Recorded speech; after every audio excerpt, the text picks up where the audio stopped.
अब हम इस वीडियो में पढ़ने जा रहे हैं class 8 chapter reshaping India's political map. इसमें हम सेकंड पार्ट को पढ़ेंगे। फर्स्ट पार्ट पहले ही अपलोड हो चुका है, जिसका लिंक आपको वीडियो के डिस्क्रिप्शन से मिल जाएगा।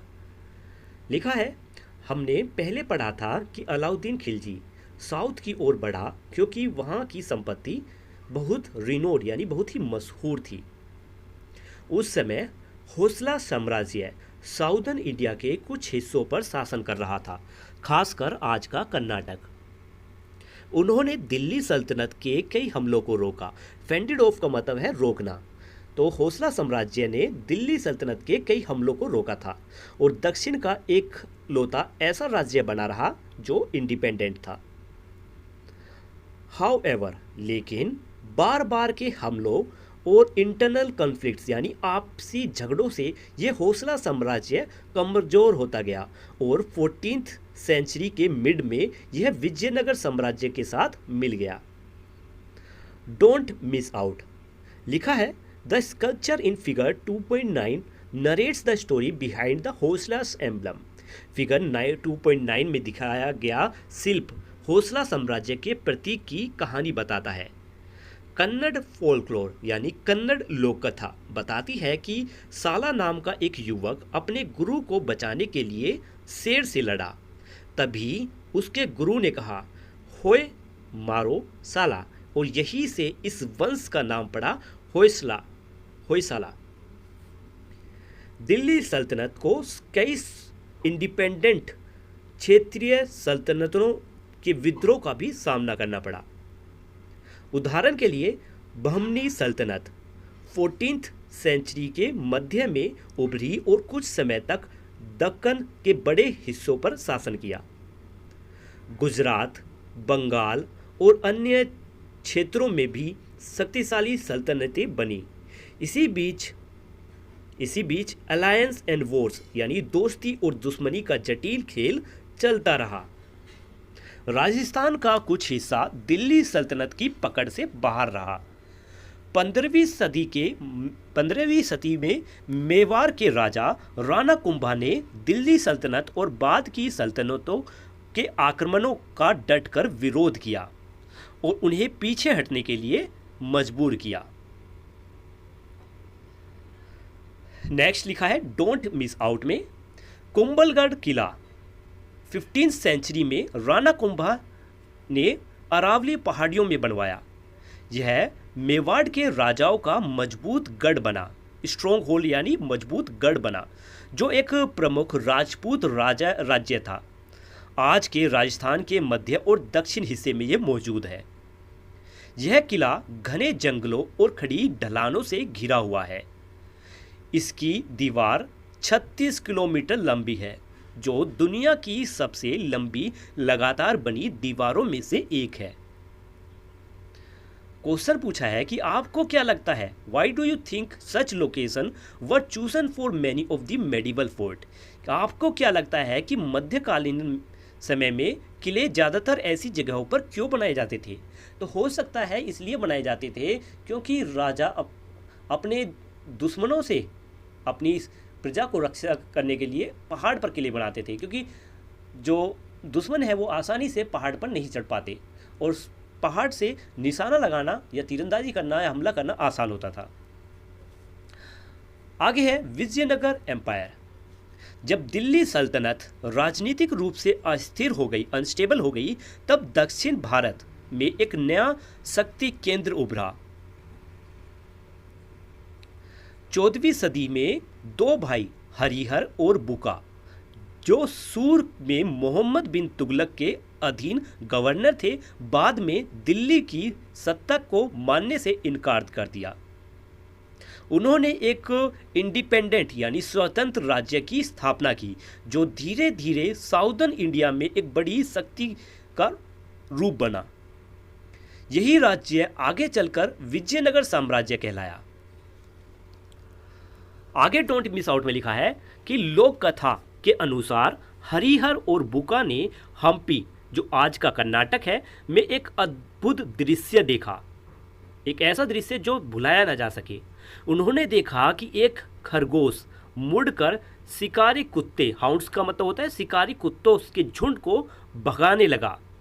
यह दृश्य करेज यानी साहस और अनएक्सपेक्टेड स्ट्रेंथ यानी जिस ताकत की उम्मीद ना की जाए ऐसा ताकत का एक प्रतीक था।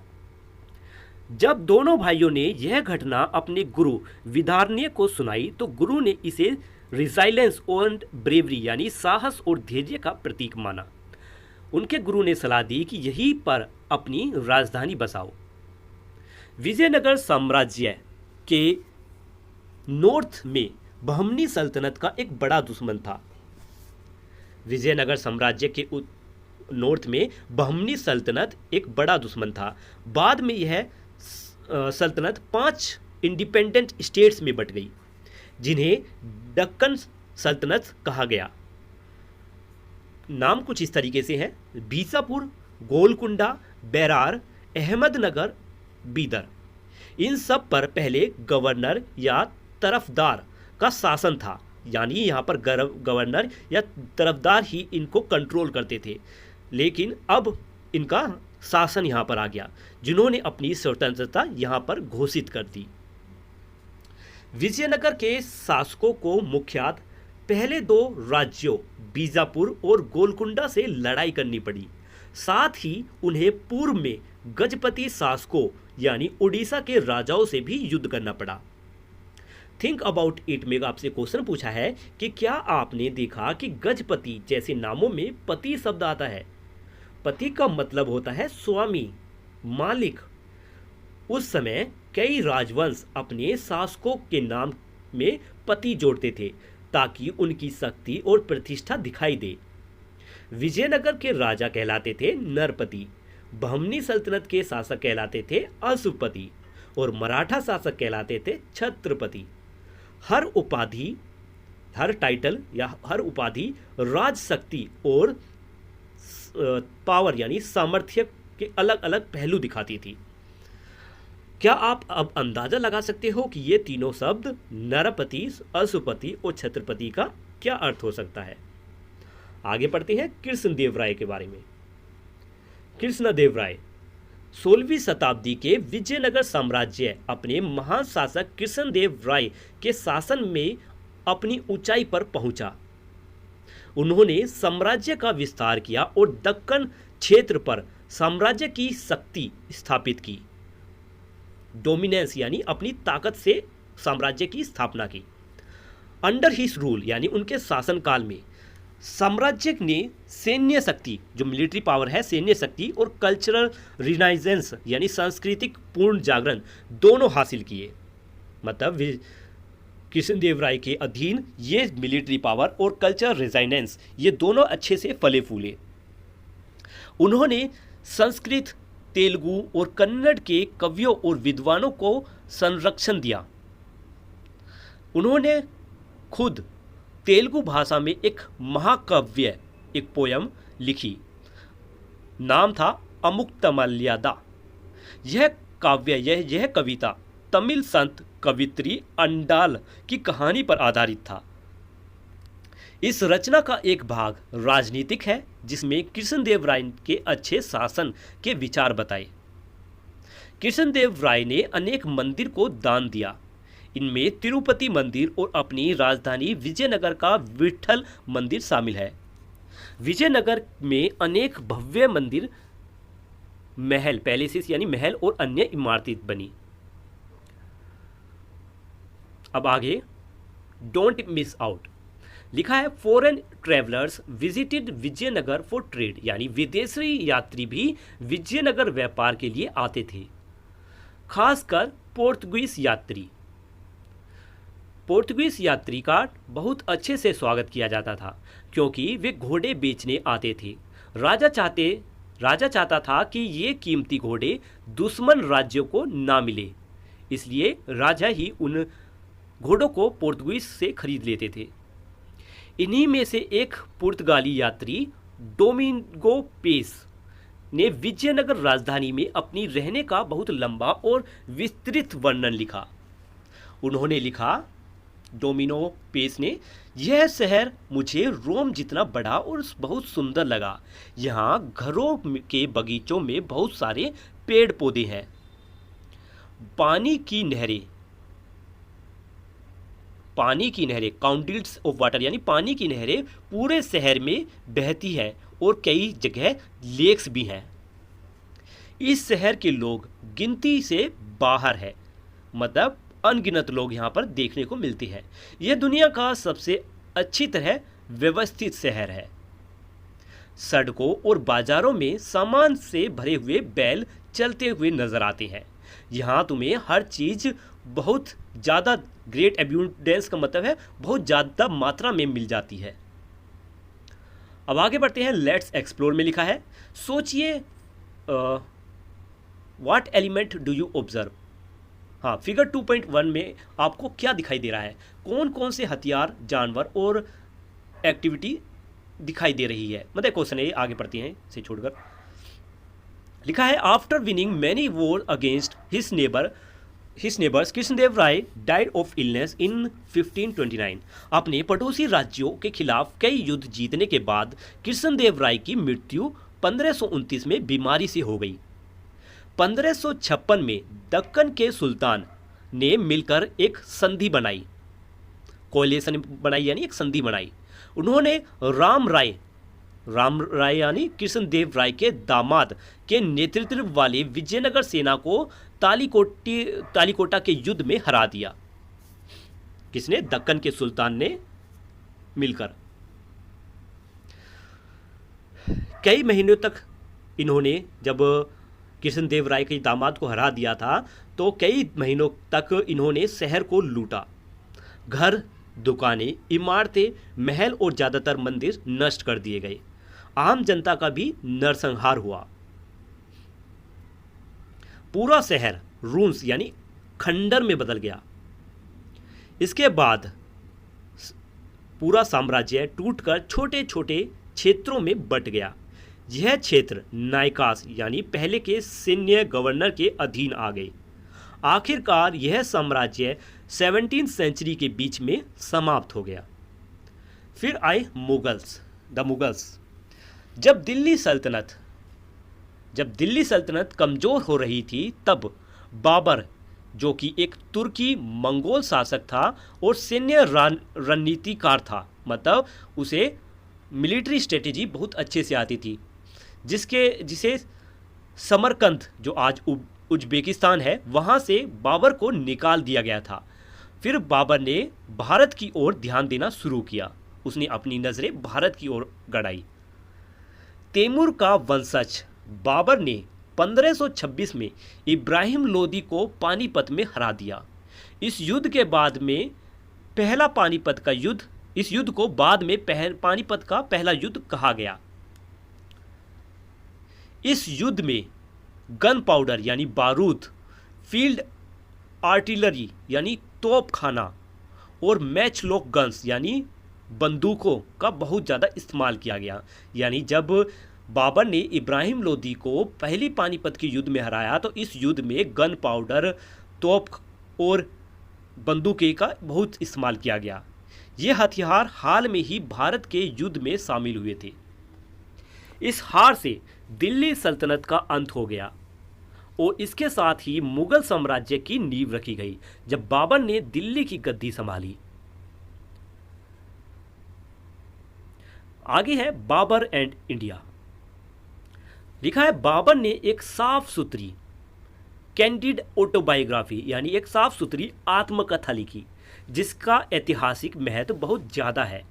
इसका नाम था बाबरनामा, बाबर की यादें। इसमें बाबर एक कल्चर्ड यानी संस्कारी और क्यूरियस यानी जिज्ञासु व्यक्ति के रूप में सामने आता है। उसे आर्किटेक्चर, पोइट्री, जानवरों, पेड़ पौधों, जानवरों में विशेषकर पक्षियों और पेड़ पौधों में खासकर फलदारों का गहरा शौक था। उसने कई पक्षियों और पेड़ों का विस्तार से उल्लेख भी किया, मतलब जानकारी दी। लेकिन वह एक निर्दयी और कठोर विजेता भी था। उसने पूरे पूरे शहरों की आबादी का कत्लेआम कर दिया। स्लोटर मतलब उनका कत्ल कर दिया, उनकी गर्दनें कटवा दी। औरतों और बच्चों को इंस्लेव यानी गुलाम बना दिया। यहाँ तक कि वह काटे गए लोगों की खोपड़ियों से मीनारे बनाकर गर्व महसूस करता था। बाबर मध्य एशिया, सेंट्रल एशिया यानी मध्य एशिया को याद करता था। यहाँ पर नोस्टैल्जिक का मतलब यही है कि वो याद किया करता था, और उसे भारत बहुत कम आकर्षक वाला देश लगता था। लेकिन उसी समय उसने यह भी स्वीकार किया कि हिंदुस्तान बहुत बड़ा देश है और यहाँ सोने चांदी की बहुत बहुत ज़्यादा मात्रा है। मासिस में है मतलब बहुत ज़्यादा मात्रा में है। बरसात के मौसम में यहाँ की हवा बेहद साफ और सेहतमंद हो जाती है। हिंदुस्तान में अनगिनत कारीगर हैं, आर्टिसियंस हैं यानी कारीगर्स हैं, और हर तरह के काम करने वाले लोग यहाँ पर मिल जाते हैं। शायद इन्हीं कारणों से, खासकर भारत की संपत्ति और दौलत की वजह से, बाबर ने फैसला किया कि वह सेंट्रल एशिया लौटने के बजाय भारत में ही अपना साम्राज्य बनाएगा। आफ्टर बाबर, जब बाबर की मृत्यु 1530 में हुई, उसके बेटे हुमायूं को साम्राज्य को संभालने में बहुत कठिनाइयाँ हुई, बहुत संघर्ष करना पड़ा हुमायूं को। इस स्थिति का फायदा उठाकर शेर शाह सूरी, जो एक शक्तिशाली अफगान नेता था, उसने उत्तरी भारत, नॉर्दर्न इंडिया यानी उत्तरी भारत के बड़े हिस्से पर सूर साम्राज्य स्थापित कर दिया।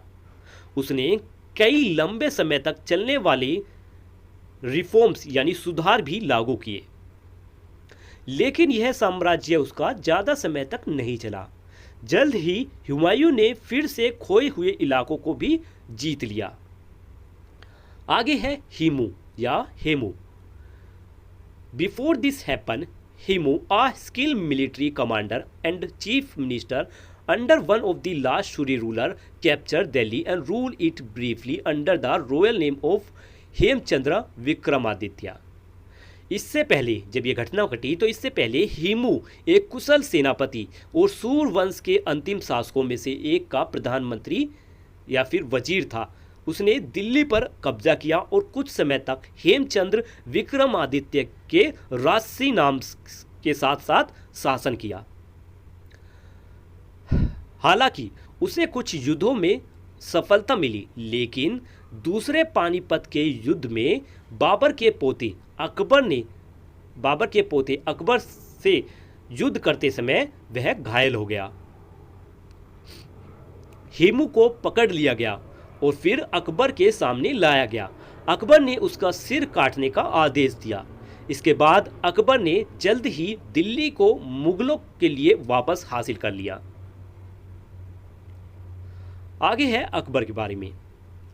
अपने पिता हुमायूं की अचानक मृत्यु के बाद अकबर केवल 13 साल की उम्र में ही एम्परर यानी सम्राट घोषित हुआ। इसका लक्ष्य था पूरे भारतीय उप महाद्वीप, सब कॉन्टिनेंट यानी सब उप महाद्वीप को मुगल शासकों के नियंत्रण में लाना, मुगलों के नियंत्रण में लाना। उसका शासन क्रूरता और टॉलरेंस यानी सहनशक्ति दोनों का मिश्रण था, मतलब क्रूर भी था और मतलब सही भी था, बुरा भी नहीं था इतना। यह शासनकाल महत्वाकांक्षा और रणनीति से बना हुआ था। अपनी शुरुआती युद्धों में, अर्लियर कॉन्क्वेस्ट का मतलब है शुरुआती युद्ध, तो अपने शुरुआती युद्धों में अकबर ने अपने कई प्रीडिसर्स यानी पूर्वजों का उदाहरण अपनाया। अकबर ने चित्तौड़ का किला घेर लिया और इसे जीतने के लिए 5 महीनों से भी ज़्यादा तक अपनी सेना के साथ घेराबंदी की। राजपूत सैनिकों ने दृढ़ता से इसका रेजिस्टेंस किया, मतलब इसका प्रतिरोध किया, और मुगल सेना को भारी नुकसान भी पहुंचाया। राजपूतों ने मुगल सेना को बहुत नुकसान पहुंचाया, लेकिन फिर भी आखिरकार किला टूट गया, ब्रेंच हो गया, मतलब टूट गया। राजपूत सैनिक बड़ी संख्या में लड़ते लड़ते शहीद हो गए। सैकड़ों स्त्रियों ने जोहर कर लिया। अब जोहर क्या होता है? देखिए, जोहर का मतलब है कि पहले क्या होता था कि जब राज्य पर हमला होता था और राजा या सैनिक मारे जाते थे, तो उनकी रानियां अपने आप को आग में झोंक देती थी, ताकि उनके दुश्मन, उनकी जो उन दुश्मनों ने जिन्होंने हमला किया है उन्हें अपना गुलाम न बना सके, उन्हें पर अपना हाथ न लगा सके। इसलिए इसके बाद अकबर ने आदेश दिया कि लगभग 30,000 आम लोगों का मस्कर यानी कत्ले आम कर दिया जाए। जो महिलाएं और बच्चे बच गए उन्हें गुलाम बना दिया गया। उस समय अकबर की उम्र 25 साल की थी। उसने विजय संदेश भेजा जिसमें लिखा था, हमने काफिरों यानी गैर मुस्लिम लोगों के कई किले और नगर जीत लिए और वहां इस्लाम स्थापित किया। अपनी खूंखार तलवार की मदद से हमने उनके मन में इनफिडिलिटी यानी काफिरापन मिटा दिया। हमने उन स्थानों पर और पूरे हिंदुस्तान के मंदिरों को नष्ट कर दिया है।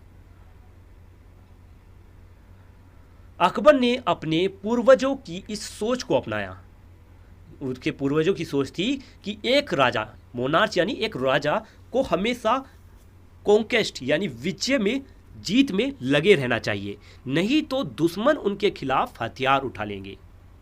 जैसे जैसे अकबर का साम्राज्य बड़ा हुआ, उसने अब उसे स्थिर करने के लिए, स्टेबलाइज करने के लिए राजनीतिक रणनीतियां अपनाई। उसने पड़ोसी राज्यों की राजकुमारियों से विवाह संबंध बनाए, राजपूत और क्षेत्रीय नेताओं को अपने दरबार में स्वागत किया, जजिया नामक कर को खत्म कर दिया। जजिया नाम आप जानते ही है, पहले ही पढ़ाया था। जजिया वो कर था जिसमें गैर मुस्लिम लोगों को कर देना पड़ता था और मुस्लिम लोगों को कर नहीं देना पड़ता था। तो अकबर ने यह जजिया नामक कर को खत्म कर दिया था, एबोलिश कर दिया था, और सुल ए कुल की नीति शुरू की, जिसका मतलब है सबके साथ शांति, यानी हर धर्म की सहिष्णुता।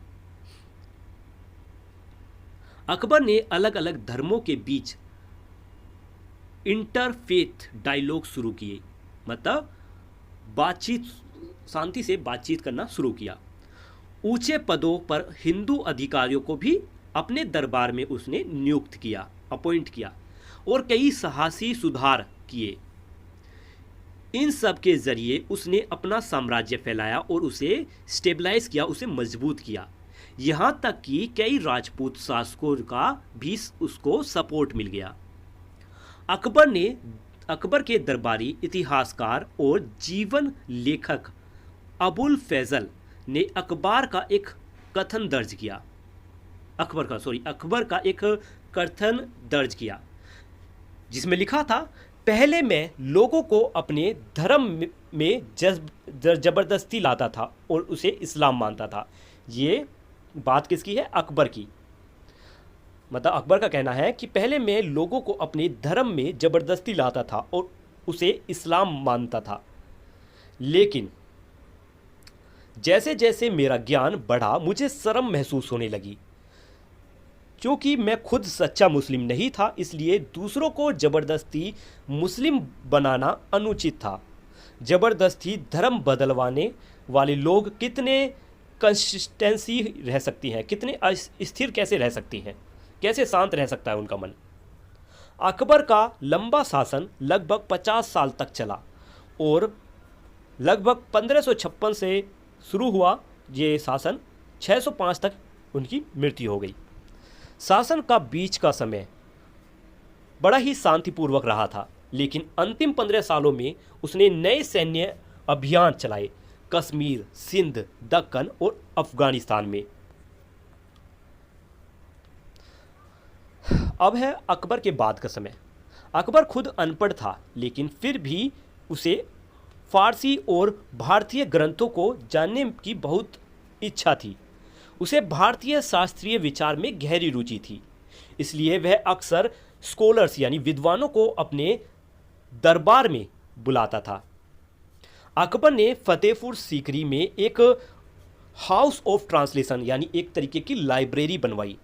यहाँ प्रमुख संस्कृत ग्रंथों का फारसी में अनुवाद कराया गया। इसमें शामिल थी महाभारत, जिसमें फारसी में रचनामा यानी बुक ऑफ वार कहा गया, मतलब महाभारत का नाम उसने फारसी में रचनामा रखा। रामायण, जिसमें 176 सुंदर मिनिएचर पेंटिंग बनाई थी। भगवत गीता भी थी और साथ में पंचतंत्र, ये सब चीज़ें उस संग्रहालय में, हाउस ऑफ ट्रांसलेशन में मिलती है। आगे है जहांगीर के बारे में। अकबर का बेटा जहांगीर भी अपने पिता की तरह आर्ट और आर्किटेक्चर का शौकीन था। उसने साम्राज्य को दक्कन तक फैलाने की कोशिश की। शाहजहां, जहांगीर का बेटा शाहजहां ने कई विद्रोहों से लड़ाइयाँ की। रिबेलियंस यानी विद्रोह, जो मतलब दुश्मन है उन्हों से लड़ाई की। लेकिन शाहजहां को तो सबसे ज़्यादा याद किया जाता है ताजमहल बनाने के लिए। आगरा का ताजमहल। ताजमहल आज भी दुनिया का सबसे महान आर्किटेक्चर मार्वल में गिना जाता है। नेक्स्ट है peak of Mughal art and architecture. यह समय मुगल कला और वास्तुकला की ऊंचाई का दौर था। इसमें शामिल थे हुमायूं टॉम्ब, दिल्ली का बना हुआ हुमायूं टॉम्ब, और दिल्ली में बना रेड फोर्ट, और आगरा का किला, लाल किला। ये सभी इसी समय बनाए गए। इसी समय भारत की शास्त्रीय कला, क्लासिकल आर्ट यानी शास्त्रीय कला और संगीत भी खूब फले फूले। साथ ही खूबसूरत सुलेख, कैलीग्राफी यानी खूबसूरत सुलेख और मिनिएचर पेंटिंग की भी अद्भुत काम भी बने। यानी ये अब हम पढ़ने जा रहे हैं औरंगजेब के बारे में। इसमें लिखा है कि हमने पहले भी देखा था कि सुल्तान काल में अक्सर वायलेंट सक्सेशन यानी हिंसक उत्तराधिकार होते थे। वही चीज़ दोहराई गई जब शाहजहां 1657 में बीमार पड़ गया। शाहजहां चाहता था कि गद्दी उसके बड़े बेटे दारा शिकोह को मिले, लेकिन दारा का छोटा भाई औरंगजेब ने कई युद्ध में दारा शिकोह को हरा दिया था। आखिरकार औरंगजेब ने अपने बड़े भाई दारा को मरवा दिया और उसका कटा हुआ सिर अपने पिता शाहजहां को दिखाया। औरंगजेब ने अपने बाकी दो भाइयों को भी हटा दिया। एक भाई को गिरफ्तार कर फांसी दे दी और दूसरे भाई को देश से निकाल कर भगा दिया। अपने शासन को चुनौती से बचाने के लिए औरंगजेब ने अपने पिता शाहजहां को आगरा किले में कैद कर दिया। शाहजहां अपनी मौत तक उस किले में ही कैद रहा। औरंगजेब ने 1658 में खुद को सम्राट घोषित किया। उसने अपना खिताब रखा आलमगीर, जिसका मतलब है कॉन्करर ऑफ द वर्ल्ड यानी दुनिया का विजेता। औरंगजेब ने लगभग 49 साल तक शासन किया। औरंगजेब सैन्य मामलों में, मिलिट्री मैटर्स यानी सैन्य मामलों में बहुत निपुण था। उसने कई कैंपेन्स यानी युद्ध किए, खासकर साउथ इंडिया के हिस्सों को जीता। उसके शासन में मुगल साम्राज्य अपने सबसे बड़े विस्तार तक पहुंच गया था। लेकिन उसी समय कई बड़े विद्रोह भी हुए, कई बड़े रिबेलियंस हुए, जिनके बारे में हम अगले भाग में पढ़ेंगे। औरंगजेब ने अपनी जिंदगी के आखिरी 25 साल दक्कन क्षेत्र में लगातार युद्ध लड़ते हुए गुजारे। उसने युद्धों के लिए बड़ी सेनाएं रखने के उन युद्धों में बड़ी सेनाएं रखने से साम्राज्य का खजाना खाली हो गया। एडमिनिस्ट्रेशन यानी प्रशासन पर भी इस पर बहुत बोझ पड़ा। यही कारण अक्सर मुगल साम्राज्य की तेजी से पतन का मुख्य कारण माना जाता है, जो औरंगजेब की मृत्यु 1707 के बाद हुआ। औरंगजेब सुन्नी मुस्लिम संप्रदाय में से था। वह बहुत धार्मिक था, मुस्लिम रिलीजन को बहुत ज़्यादा मानता था। उसने एक सादा जीवन जिया और अकबर के विपरीत उसने सभी धार्मिक अनुष्ठान और अवसर मनाए। उसने धीरे धीरे उन प्रथाओं पर पाबंदी लगाई जिन्हें वह गैर मुस्लिम मानता था। जैसे दरबार में संगीत और नृत्य पर उसने पाबंदी लगा दी। उसने जजिया कर दोबारा लगाया, जो गैर मुसलमानों से लिया जाता था। इसके अलावा उसने हिंदुओं पर तीर्थ यात्रा भी लगाया, जो उसके पवित्र स्थानों की यात्रा पर लगता था। ये दोनों कर अकबर ने पहले ही समाप्त कर दिए थे, लेकिन औरंगजेब ने ये कर फिर से लागू कर दिए। यानी औरंगजेब का शासन सबसे बड़ा साम्राज्य लेकर आया, लेकिन लगातार युद्धों, धार्मिक नीतियों और करों की वजह से मुगल सत्ता के पतन की शुरुआत भी उसी समय हो गई। कुछ विद्वान कहते हैं कि औरंगजेब के फैसले ज़्यादातर राजनीतिक थे। उसका मकसद साम्राज्य की ताकत और शक्ति को बढ़ाना था। ये विद्वान या ये स्कॉलर्स ये भी बताते हैं कि औरंगजेब ने कुछ मंदिर को दान भी दिया और उनकी सुरक्षा का भरोसा भी दिया था। राजनीतिक उसके फैसलों में जरूर शामिल थे, लेकिन औरंगजेब के अपने फरमान यह साफ करते थे कि उसकी व्यक्तिगत धार्मिक सोच भी इसमें थी। उदाहरण के तौर पर 1669 में उसने सभी प्रांतों के गवर्नर को आदेश दिया मतलब अपने सैनिकों को और अपने गवर्नर को आदेश दिया कि काफिरों को यानी गैर मुसलमान लोगों के विद्यालय और मंदिरों को तोड़ दिया जाए और उनकी शिक्षा व धार्मिक प्रथा बंद कर दी जाए। बनारस, जो आज वाराणसी है, मथुरा, सोमनाथ और कई अन्य मंदिर तोड़े गए। इसके साथ साथ जैन मंदिर और सिख गुरुद्वारे भी नष्ट किए गए। औरंगजेब का यह पहलू और भी जगह दिखा। उसने दूसरे मुस्लिम संप्रदायों जैसे सूफी मुस्लिम्स को सताया। साथ ही जोरास्ट्रियन यानी पारसी लोग जो पर्सिया से भारत आए थे, उन्हें भी तंग किया। आगे है लेट्स एक्सप्लोर में लिखा है, अपनी आखिरी चिट्ठी में जो उसने अपने 2 बेटों को लिखी, औरंगजेब ने उसमें लिखा कि मैं अकेला आया था और अकेला ही जा रहा हूं। मुझे नहीं पता, I know not who I am and what I have been doing. मुझे नहीं पता कि मैं कौन हूं और मैंने जिंदगी में क्या किया है। मैंने कंट्री यानी कंट्री मतलब देश और लोगों के लिए अच्छा काम नहीं किया और भविष्य के लिए भी मुझे कोई उम्मीद नहीं है। मैं जिंदगी में हेल्पलेस यानी असहाय महसूस कर रहा हूं और अब भी असहाय होकर ही जी रहा हूं। अब आपसे क्वेश्चन पूछा है, what do this word tell us about Aurangzeb. ये शब्द क्या बताते हैं औरंगजेब के बारे में। ये शब्द बताते हैं कि औरंगजेब जो पूरी जिंदगी युद्ध और शासन में लगा रहा, अंत में उसे महसूस किया कि उसका शासन जनता के लिए अच्छा नहीं था। वह अपने जीवन को सफल नहीं मान रहा था और अपने फैसलों से दुखी था। दूसरा क्वेश्चन है, how do you feel about them. आपको कैसा लगता है। हमें यह पढ़कर लगता है कि कोई भी शासक कितना भी शक्तिशाली क्यों ना हो, अगर जनता की भलाई और प्यार नहीं जीतता तो अंत में उसे अकेलापन और पछतावा ही मिलता है। आगे है थिंक अबाउट इट में लिखा है, some of the invaders and rulers mention about committed terrible deeds and atrocities.